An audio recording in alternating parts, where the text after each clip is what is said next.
You know, we were supposed to start exactly by 5, but as you can see, I'm at the airport field where we are having important outing with our young ones. But it's my duty to make sure that I am here with you, because my desire is that your relationships will work, your marriages will be sweet, and your homes will be peaceful. So today we are looking at marriage and money. Marriage and money. Now let me say this. There is no way you can separate money from marriage. Marriage needs money, and money can be expressed in marriage. And it is wrong for you to assume that marriage is just by faith, that whether you have money or not, your marriage will work. Oh, no. There is an important role, a role that you cannot throw away in marriage, which money plays. Yes, money plays the role for marriage or against marriage. So you cannot rule away what money can do in marriage. All right, so we want to talk about before you get married. You know, marriage is a union of two persons who have decided to come together, spend their lives together, joined together as one till death separates them. So in that union, there are responsibilities, there are demands, there are needs to be met, okay? The human beings in marriage eat, human beings in marriage pay bills, human beings in marriage wear clothes, they live at a given location, and they have things they need to accomplish. Getting these things done will need money to be involved, okay? All right, so I now want to let us know that before you get married, you should have this at the back of your mind, that you don't just say, okay, I'm getting married now, and so far I get married, when I get married, everything, my needs are met. That is all that matters. Before you get married, I would like you to be fully prepared. Yes, preparation towards marriage will bring you to a point of knowing the importance of money in marriage, the things that money will need to do in marriage. So first of all, you just need to know that marriage is important. Marriage has caused separation. Marriage has been affected badly because of money. That means money can bring separation in marriage. Money can as well make the union to be tighter, Yes, it's not, but here we're not really talking about the money as per the currency. We are talking about the attitude we have towards money. The attitude towards money. The attitude towards money. So you just need to know that marriage is relatively affected by money. All right, so first of all, as you're getting married, as you're planning to get married, as you're hoping to get married, I'd like you to know that there is need for you to prepare adequately financially. Yes, you need to have adequate preparation towards your marriage. You need to have a steady source of income. You need to have reliable source of income, and possibly you need to, no matter how small it is, let it be that you have a particular source of income where money can be coming in from time to time to your family, because you're bringing in somebody's daughter, or you're going to be staying with somebody's son, somebody's brother. Needs will be coming up, and human beings are wired to be having needs that will be met from time to time. So you need to prepare financially adequately. You need to prepare financially adequately. If you don't have a job, you try and secure a job, okay? If you can't secure a job, you create jobs. Yes, create jobs. You have skills, develop skills, and let it be that there is something that you do, and that thing is supposed to be giving you money. The Bible said it answered all things. Yes, if you don't have money and you're going into marriage, you'll be surprised that marriage will become laborious. It's just like cutting a tree with blunt knife, not even an axe. Okay, that'll be very bad. So first of all, you need to prepare adequately for that. Okay, get something you're doing, plan your life very well. The next is, please start making savings. The money you have, the money you earn, you don't need to spend them all. You need to make savings. That was the time I came here, I told you that you don't spend before you save. You bring out what you save before you start spending. In as much as for those of us that believe in paying tithe, as you bring out your tithe, bring out the one you used to pay yourself, then bring out a percentage that you will save. It's after you have brought out the ones you're to save that you start thinking of spending. But I'll come to the point of telling you that in a marriage, we don't spend. We don't spend. I'll tell you that. I'll tell you that later. Okay, so you must learn how to make savings. If you don't know how to make savings, I tell you, your marriage is going to have troubles and problems, because you'll be squandering money, you'll be squandering your income. Anything that comes your way is for consumption. And when there is an emergency, you will not be able to respond effectively. So now that you're thinking of getting married, or you're not yet planning to get married, but you know that eventually you get married, start saving. Start saving money. Open accounts in banks, open accounts in different places. Start saving both money and things that will yield money. Save them. The next is, please discipline your spending. Tell yourself that everything that comes around you must not touch your money. Learn to say, this one, I'm not going to buy it. This place, I'm not going to go to it. This trip, I'm not going to embark on it. Learn to cut down your expenses, your spendings. Learn to tell yourself that some of these things I am buying now, I don't necessarily need them. I don't necessarily need them. I don't even know those that I'm planning to impress. And impressing them, I don't know how it's going to yield to my finance. So as much as you can, learn to cut down your spending. It is a sign of maturity for you to look at something and say, no, this one, no. Maybe it's nice, but no. I would like to, but no. It makes sense, but no. At that, you can start saving, okay? Then acquire more than you hope to spend. If what you're spending is more than what you get, you are tilting towards poverty. Yes, your marriage is going to have problem. So try and acquire more, gather more, get things more than spending, okay? Yes, then make investments. Make investments. Look out for opportunities to invest. Invest in business, invest in property, invest in things that you know that will eventually appreciate, okay? At this time, you're not yet married. There is nothing wrong with you buying land. You can buy land, yes. You can invest in shares, of course. You can invest in education, yes.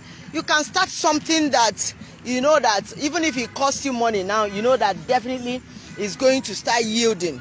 Yes, that one is very important. So before you get married, start making investment. Then this one is very important before I go to the married people. If you're not yet married, let me tell you, you need to go into what we call multiple streams of income. You cannot depend on one source of income. No, you need to have different sources from which you are expecting money, because you need lots of money in marriage. Forget about saying that she loves me, he loves me. There is a level you get to in marriage, you realize that love is not all that matters. There are needs that will be coming up, that if money is not there to take care of the needs, marriage becomes a drag. Marriage becomes a drag. It starts looking like somebody is punishing you. You cannot bring somebody's daughter and from morning till evening there is nothing for her to eat, and you're telling her to endure with you, that one of the fruit of the Holy Spirit is long suffering, you are not getting it at all. That is wickedness. Even the Bible said that a man that cannot provide for his family is worse than an infidel. And for women, that woman, that virtuous woman, Bible recognizes her as a praise, as a source of joy to the husband. So the Bible talks that she sees wool, she sees linen, she puts hands in different types of businesses, and from there she makes money. Men have regard, men have respect for women that make money. Husbands respect the wives that bring money to the home. There is a way a man will want to deal with you. You will remember that you can pay your bills, you can take care of yourself, you can take care of your children. In fact, that most of the things around him came from you. He will subpedal, he will advise himself. Okay? So as much as you can, women, get your own money, multiple streams of income, have different places that you can get money from. Maybe from the place where you're working, from trade, from online transactions, from so many things. Like for me, I'm working, I am writing, I'm singing, I'm talking, I'm doing organizations, I'm making my transactions, I do distribution for companies. Yes, I still live my low life, I live my normal life, and I cannot be waiting for my husband to do everything. It doesn't make sense. He's a human being, he has his own demands, he has people around him also that may come and say, Daddy, my family has not eaten today, whether it's true or not. And if I leave all the loads and the responsibility, the financial needs of the family on him, I'll be stressing him above his capacity. So women, before you get married, get different sources of income that will be working for you, so that you live a happy married life. All right, now I've said a little for the singles, but now the main issue goes to the married ones, those of them that are already married, and sometimes they feel like they should run away.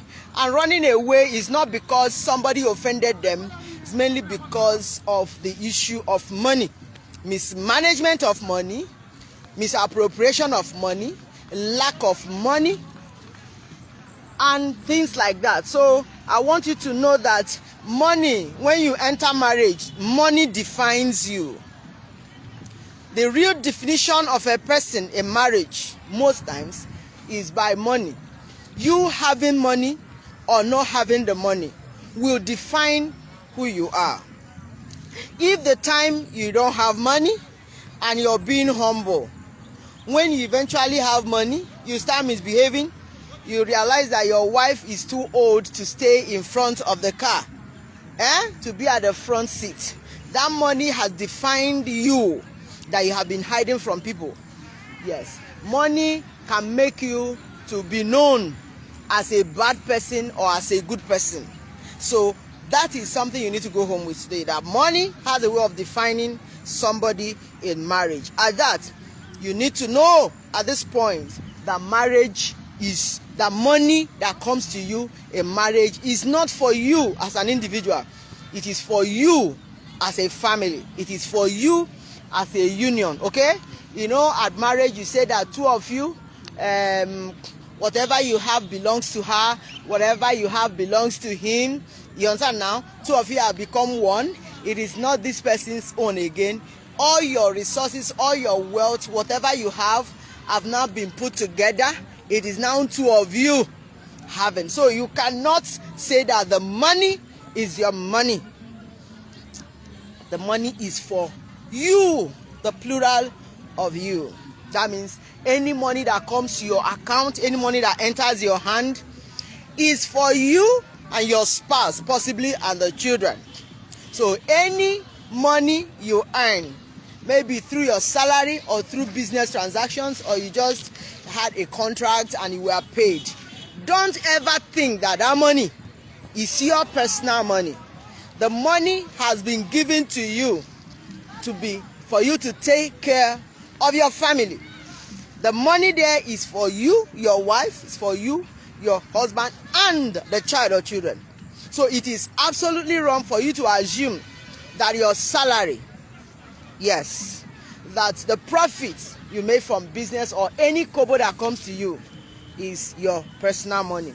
When we realize this, we'll begin to live a more happy life in marriage. Okay? So young man, when they pay your salary, you don't have right over that money. Did you hear what I said?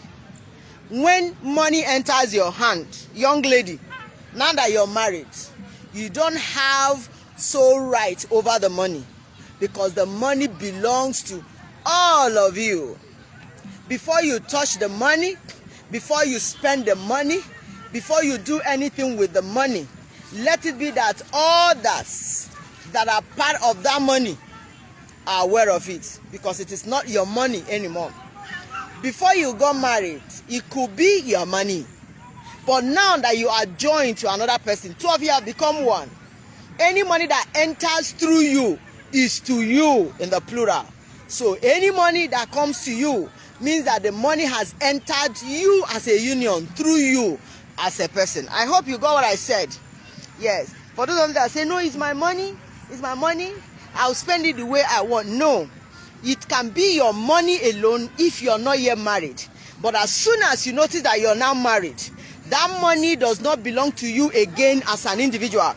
The money has been brought to your family, to your union, to that marriage from God through you. So if you tamper with that money wrongly, you are looking for trouble. And trouble can bring more troubles in marriage, because trouble likes meeting trouble to create troubled platform for more troubles to come. Maybe you get to understand that later. So just know that any money that comes to you immediately you get married does not belong to you as an individual. It belongs to the union, belongs to the family. Okay? The next is that your spouse must know your financial status. Please, are you hearing what I'm saying? It is wrong for you to be having secret accounts, secret investments, no matter how bad you think your spouse is. Let your spouse, let your family members know where your financial strength lies. Of course, as I am now, my family members know how much I earn. They know my involvement in business. They know when money comes in. They know when I'm spending money. You know why? It has a way of making the people around you, your spouse, it has a way of making your family members to cut their demands, their needs, based on what is available as you have shown them. If your wife or your children, they don't know how much you have, they can be living on assumption and be heating up the temperature of the marriage. So if you don't let them know that your salary is 50,000, maybe because of the way you walk, the way you dress, the way you interact with people, they might be thinking that you're earning hundreds of thousands. And there will be trouble all the time in the home. When they see what those around them are putting on, are wearing, where they are going, things that they are doing, and all the stuff, they will expect you to do the same, because they have assumed that you earn what those people's spouses earn.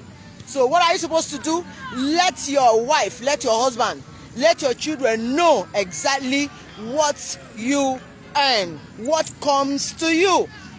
It's a pity that some monies in the banks are being trapped, because the owners of the money have all gone, and their family members are not even aware that they have such monies.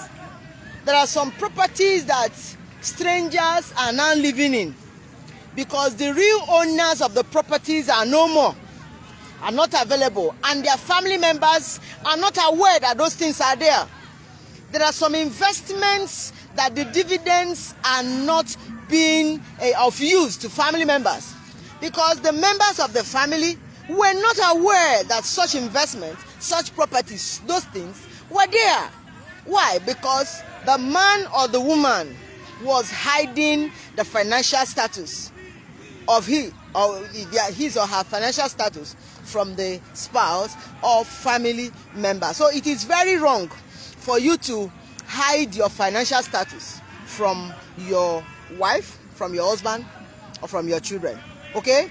Because there are so many things that can come up, and there will be needs for your family member to act. And if your family member does not know, or your family members do not know where you have put your treasures in, there is nothing they can do, and those things will be wasted or be taken over by outsiders. All right, then the next point here is, please don't spend but use. I said I will talk about that. Immediately you get married, you don't do spending again, you do using of money. When you get married, you don't spend. S-P-E-N-D leaves your dictionary as a married person. You don't spend, rather you use. To use means to get it into use, to utilize it, to bring it to a point where it is of benefit, is of use. When you spend, you're taking out, but when you use, you are engaging your money. So as soon as you get married, throw away the thought of spending, throwing out money, throwing away money, and take that one of using it. That is engaging your money, sending your money on errands. Yes, when you get married, you don't spend money anymore.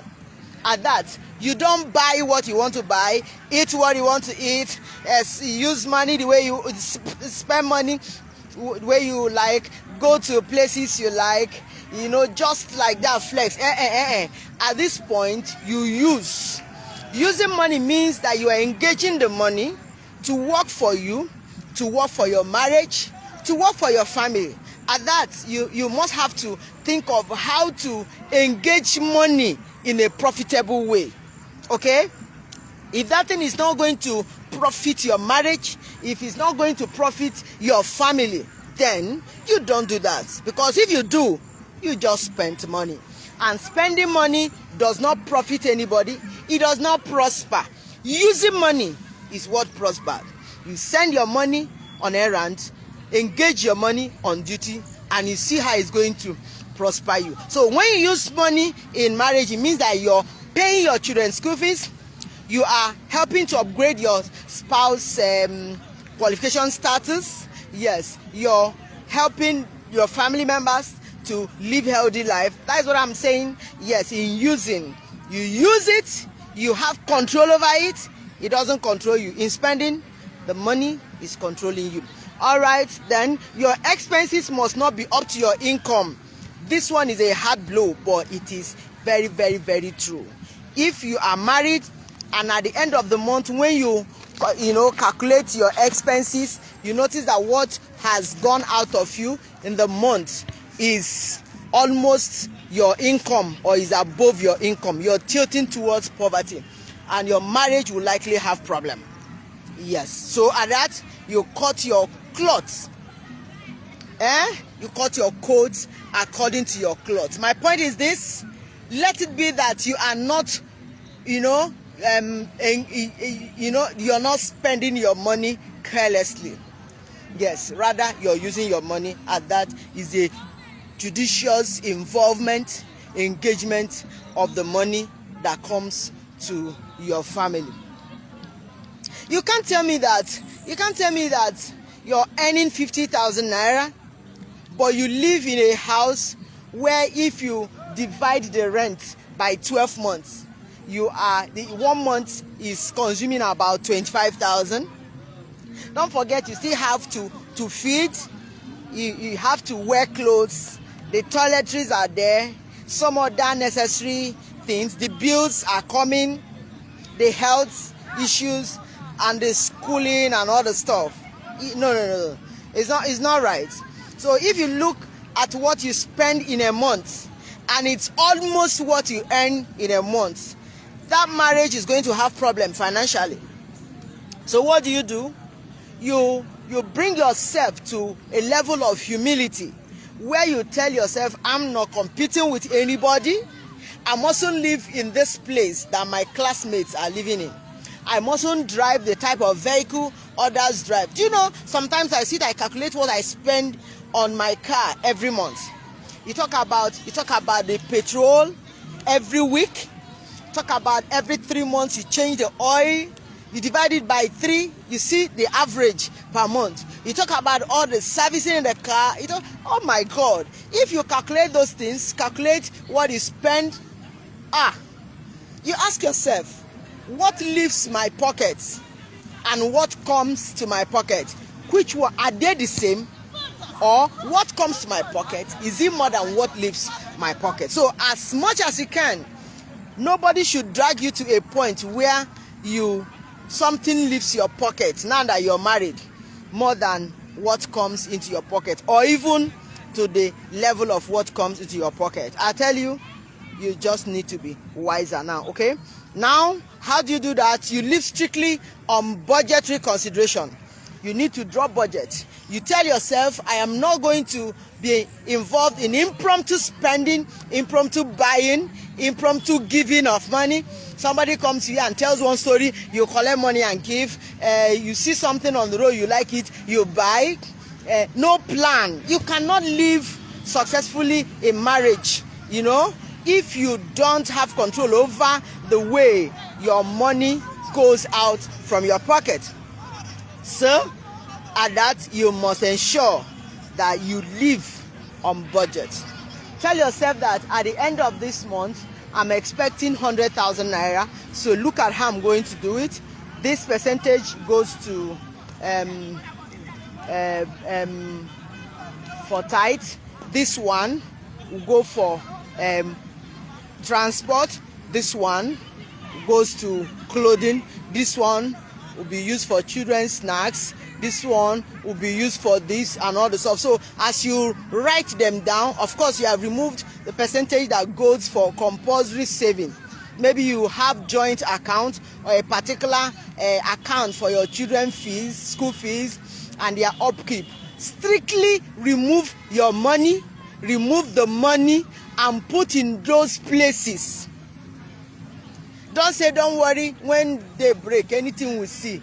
As we see them, we follow them like that. At that, you'll be having problem in marriage. It's so, in fact, it's so annoying when a woman gives birth and the husband is running around looking for where to raise money to pay bills. Sometimes I wonder what the person has been doing for 9 months or even for 7 months. It means the person did not plan well. So now that your wife is pregnant, you capture it in your budget. As money comes in, you know that as money comes in, that certain amount of money should be leaving to where you're saving money for your wife's issue, for the pregnancy, of course, for the child, for the delivery, then naming ceremony, child education, the diapers, the baby food, everything. Write it down. Even the Bible says, write the vision and make it what? Plain. Learn to take your pen and paper. Write what you're expecting at the end of the month. Then do minus, number 1, your tithe. 2, your compulsory personal savings that you pay yourself. Me, I pay myself every month because I'm working hard. So at the end of the month, when my salary comes, as I remove my tithe, that one strictly goes to God. I pay myself, even if it's 1,000. I put it, I say, I'm paying myself. You must come to that point where you add value to yourself. You tell yourself that your body is working for the money. And as your whole body is working for the money, a worker deserves his or her wages. So you write it down, your personal salary for yourself, because the rest of the money goes to your family needs, okay? Yes, as you write it down, then write school fees for the children, or maybe your wife is going to school, your husband is going to school. You talk about feeding, that this one is going to rice, this one is going to gari, this one is going to stockfish, this one is going to crayfish, this one is for feeding. And you decide whether you have any need to eat outside. If you must eat outside, please write down, calculate that a plate of food every day is so amount of money. Now for 30 days, if you're going to eat out about 15 out of 30 days, write it down.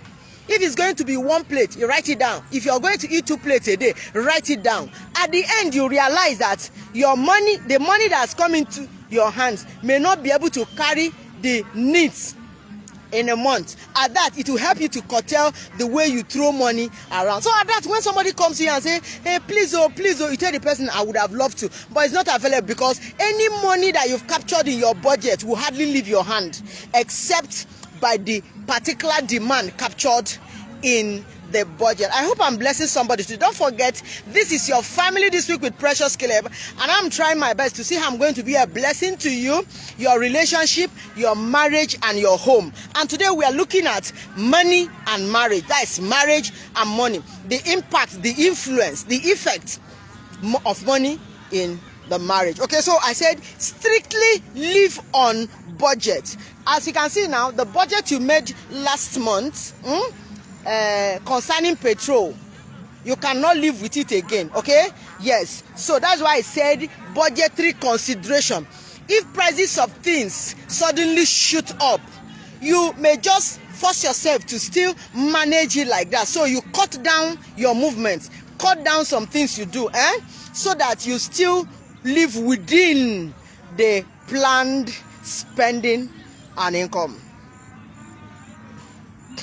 Then the next is, please make your spouse your confidant.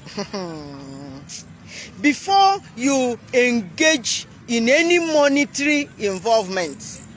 Husbands and wives, listen to me, because most of the cases I have all rally around this issue of spending. My husband gave somebody so money, I didn't know of it, and me, I came back, I'm here struggling for money. Husbands, I didn't say you should not help anybody, but let your wives know, so that troubles that you cannot manage will not come into your marriage. You can give somebody money from your good heart, and the person will use that money and implicate you. People are becoming wicked, and heartless on daily basis. And if you think that the person close to you is happy that your marriage is working, you are just living. You're living in clouds that cannot we cannot reach you in earth. So as much as you can, please just try and ensure that any spending you go into, anything you give anybody, that your family members or your wife knows about it. Sometimes before you give, tell your wife, this person asked for this, I don't know how you feel. It's better you tell your wife and your wife reacts than for your wife to find out after. Maybe one day we'll treat it. And you, let your husband know those that you're giving money. Don't be doing it secretly, because one day somebody can come up with evidence to implicate you and say that you were trying to seduce, you were trying to buy over, you were trying to get this person involved, you were trying to engage this person in trafficking or this thing, and it's only your husband that is the significant other who will come out and say, no, that is not true, my wife told me about it, and look at it. If your spouse cannot defend you, then you are in a big trouble. So let your confidence, when it comes to spending, when it comes to financial involvement, be your spouse. Somebody will say, hey, but my wife can spend, my wife is restless, my wife can talk, my wife can quarrel, my husband is this. Yes, so at all, now see your husband. That is a package you have. So you apply wisdom. Let the person know. Okay? Let your wife, let your husband know. Let your children be aware sometimes in your involvement, so that nobody will come tomorrow and start telling story, and your family members will not be able to defend you. I speak in parables. I pray that God will give you understanding. Then please, as much as you can, I beg, I'm begging you, learn to know how to say no. Learn to say no. Know how to say no. It is not everything that somebody tells you that you accept. Somebody say, I want, please give me this. You say, okay, yes. Because as you give one person, the person lets others to know that you can give. And before you know it, you are surrounded by those that are called takers. Yes, learn to say no. Learn to say no to yourself. When yourself tells you to do this, and you know that it's out of the budget, out of the plan, or that your spouse will not be happy with that, or your family members will not be proud of you doing that, learn to say no to your longings. Learn to say no to some of your desires that will not work out peace in your marriage. Also learn to say no to outsiders. Okay, all right, I think I'll be ending it now so that I can join what others are doing here. As you can see, I'm even talking under stress here because it's been a busy day for me. But don't forget, this is your family this week, Precious Caleb, and my desire is that your relationship will work, your marriage will be blissful, and your homes will be peaceful. And let it be that money is not what is controlling your relationship, your home, your marriage. Let it be that you are the one in control, that marriage is not bringing trouble to your home. The Lord bless you. Till when next I come your way, my name remains Precious Caleb. I'm your friend, and I'm trying my best to see how to contribute to making your relationship, your marriage, your home to be heaven on earth. God bless you. God bless you. I love you. I love you. I love you.